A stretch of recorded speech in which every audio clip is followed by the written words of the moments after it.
SSC 27 এবং 28 ব্যাচের কমার্সের শিক্ষার্থীরা, দেখো মাত্র একটা ছোট্ট ট্রিক্স জেনে তুমি কিভাবে কেন্দ্রীয় ব্যাংক থেকে যে কোনো প্রশ্নই আসুক তুমি সেটা সমাধান তুমি করতে পারবা। কিন্তু তোমাকে এই ট্রিক্সটা তোমাকে জানতে হবে এবং সেই ট্রিক্স তোমাকে আমি জানাবো এই ভিডিওতে।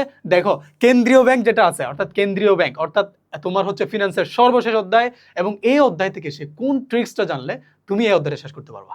দেখো, আমি তোমাদেরকে যদি একটু স্লাইডটা দেখো, অর্থাৎ এই স্লাইডের মাধ্যমে আমি একটু আগে আমাদের ব্যাচে যারা স্টুডেন্টরা আছে তাদেরকে আমি পড়াচ্ছিলাম আসলে এখানে কি কি আছে এবং সেখান থেকে কোন ট্রিক্সটা অ্যাপ্লাই করতে হবে। দেখো, এখানে তোমাদের যে জিনিসটা আছে প্রথমে হচ্ছে কেন্দ্রীয় ব্যাংক কি, এবং এটা নিয়ে একটা ছোট্ট ধারণা আছে, এবং আমরা সহজে যদি নিজেরা যদি একটু পর্যালোচনা করি আমরা দেখবো হচ্ছে কেন্দ্রীয় ব্যাংক হচ্ছে সকল ব্যাংকের রাজা। আমরা বলি কেন্দ্রীয় ব্যাংক কি করে, নীতি নির্ধারণ করবে, সে নীতি মেনে চলবে কারা, বাণিজ্যিক ব্যাংক যেগুলো আছে সেগুলো, তাই না? এবং এটাকে কয়েকটা শব্দে আমরা ব্যাখ্যা করতে পারি। আমরা বলতে পারি যে কেন্দ্রীয় ব্যাংক হচ্ছে মুরব্বী, সকল ব্যাংকের মুরব্বী, সকল ব্যাংকের রাজা, নীতি নির্ধারণকারী। এবং কেন্দ্রীয় ব্যাংক কি, কেন্দ্রীয় ব্যাংককে বলা হয় প্রতিনিধি, অর্থাৎ কেন্দ্রীয় ব্যাংকের সাথে আমাদের কোনো লেনদেন নেই, আমাদের লেনদেন হচ্ছে বাণিজ্যিক ব্যাংকের সাথে, এবং বাণিজ্যিক ব্যাংকের নিয়ে হচ্ছে কাজ করবে কে, কেন্দ্রীয় ব্যাংক। আচ্ছা, তো এখন বিষয়টা হলো এরপরে এখানে তোমরা দেখবা হচ্ছে কেন্দ্রীয় ব্যাংকের অনেকগুলো উদ্দেশ্য দেওয়া আছে, এবং সেই উদ্দেশ্যগুলো কি না তোমাদের হচ্ছে তোমাদের জানার জন্য, মূলত এখান থেকে কোনো সিকিউ আসে না, এবং সিকিউ ঠিক কোন কোন জায়গা থেকে আসে সেটা একটু তোমাদেরকে আমি বলবো। এবং এটা এরপরে তোমাদের কি আছে দেখো, কেন্দ্রীয় ব্যাংকের যে কাজ সেই কাজগুলো হচ্ছে বর্ণনা করে দেওয়া হয়েছে। এরপর তুমি দেখবা হচ্ছে যে এই যে তোমরা দেখবা কেন্দ্রীয় ব্যাংকের তো আসলে 4 ধাপে কাজ করে। একটা হচ্ছে সে সরকারের জন্য কি কাজ করে, সে জনগণের জন্য কি কাজ করে, এরপর দেখবা সে অন্যান্য ব্যাংকগুলোর জন্য কি কাজ করে, হ্যাঁ, এরপর হচ্ছে আসলে সামাজিকভাবে সে কি কাজ করে। এবার 4টা ধাপে তার হচ্ছে কার্যক্রমগুলো বর্ণনা করে দিছে। এখন দেখো, এখানে হচ্ছে তোমাদের যে পার্টটা আছে এই পার্টটা, অর্থাৎ এই পার্টের মধ্যে এটা হচ্ছে এমসিকিউর জন্য, এবং এখানে বলা হয়েছে যে আসলে কেন্দ্রীয় ব্যাংক যে প্রতিষ্ঠিত হয়েছে সেখানে কয়জন গভর্নর থাকবে, তার ডেপুটি গভর্নর কয়জন, হ্যাঁ, এরপর হচ্ছে তুমি দেখবা এখানে আরো আছে হলো দেখা যাবে যে নির্বাহী পরিচালক কয়জন, এরপর হচ্ছে উপদেষ্টা কয়জন থাকবে, এটা নিয়ে কয়েকটা ইনফরমেশন দেওয়া আছে যেগুলো তোমাদের এমসিকিউর জন্য দরকার হয়। এরপরে আসো, এখানে হচ্ছে তুমি একটা চার্ট দেখতে পাচ্ছ যে এখানে আসলে সিনিয়র লেভেল থেকে একদম জুনিয়র লেভেল পর্যন্ত কেন্দ্রীয় ব্যাংকে আসলে যে ধাপ অনুযায়ী যে কর্মরত যারা থাকবে কর্মকর্তা, তাদের যে অবস্থান সেই অবস্থানটা দেওয়া আছে, এবং এখান থেকে এমসিকিউ এসে থাকে। কেমন?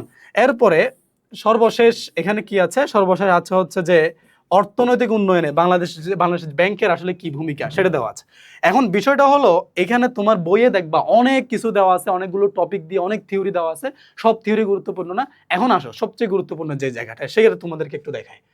এই যে সৃজনশীল অর্থাৎ 13 নম্বর অধ্যায়ের যে সৃজনশীল, এই সৃজনশীল হচ্ছে যে আমি দেখাচ্ছিলাম, তো এখানে দেখতে দেখতে তাদেরকে আমি যেটা দেখাইছি, দেখো এখানে এখানে যেটা আমি বলবো, অর্থাৎ প্রত্যেকটা সিকিউতে গ নাম্বারে একটাই প্রশ্ন আসবে, সেটা হচ্ছে কেন্দ্রীয় ব্যাংক। তোমাকে বলবো যে উদ্দীপকের ব্যাংকটি কোন ব্যাংক, তোমাকে বলতে হবে কেন্দ্রীয় ব্যাংক। ঠিক আছে, কেন্দ্রীয় ব্যাংক। তাহলে এটা গেল, এটা হচ্ছে যে তোমার কি গ নাম্বারের ক্ষেত্রে কোন প্রশ্ন আসে, ঠিক আছে, এটা গেল।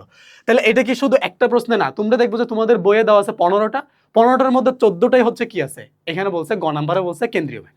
ঠিক আছে, তাহলে এই কেন্দ্রীয় ব্যাংক থেকে প্রশ্ন আসলেই তুমি উদ্দীপকটা পড়বা, পরে গ নাম্বারে কেন্দ্রীয় ব্যাংক, তাহলে একটা তোমার হয়ে গেল। এরপর ঘ নাম্বারে তাহলে কি আসে, ঘ নাম্বারে হচ্ছে যে তোমাকে দেখো এখানে বলছে যে আসলে খ ব্যাংকের, দেখো খ ব্যাংকটা হচ্ছে যে তোমার বাণিজ্যিক ব্যাংক, ঠিক আছে, বলছে তারল্য সংকটে ক ব্যাংক কি ভূমিকা রাখে, তাহলে ক ব্যাংক হচ্ছে কেন্দ্রীয় ব্যাংক, তাহলে কেন্দ্রীয় ব্যাংক ঋণ প্রদানের মাধ্যমে তার তোমার হচ্ছে কি বাণিজ্যিক ব্যাংকের সহযোগিতা করে। তাহলে এটা একটা কি এক্সট্রা পয়েন্ট, এটা তোমাদের বই থেকে জেনে তোমার যে তুমি এত কিছু জানলা, জানার পরে এই যে একটা পয়েন্ট তুমি পাইলা, এই পয়েন্টটা দিয়ে তোমার ঘ নাম্বার লিখতে হবে। অর্থাৎ এখানে হচ্ছে যে তুমি ঘ নাম্বার, এটা তো সৃজনশীল, সৃজনশীলের মধ্যে তুমি আসলে পুরো অধ্যায়টা জেনে যেটা বুঝছো সে বুঝার যে জ্ঞানটা, সেই জ্ঞানটা দিয়ে তোমার কি করতে হবে, তোমাকে আসলে ঘ নাম্বারের অ্যান্সারটা করতে হবে।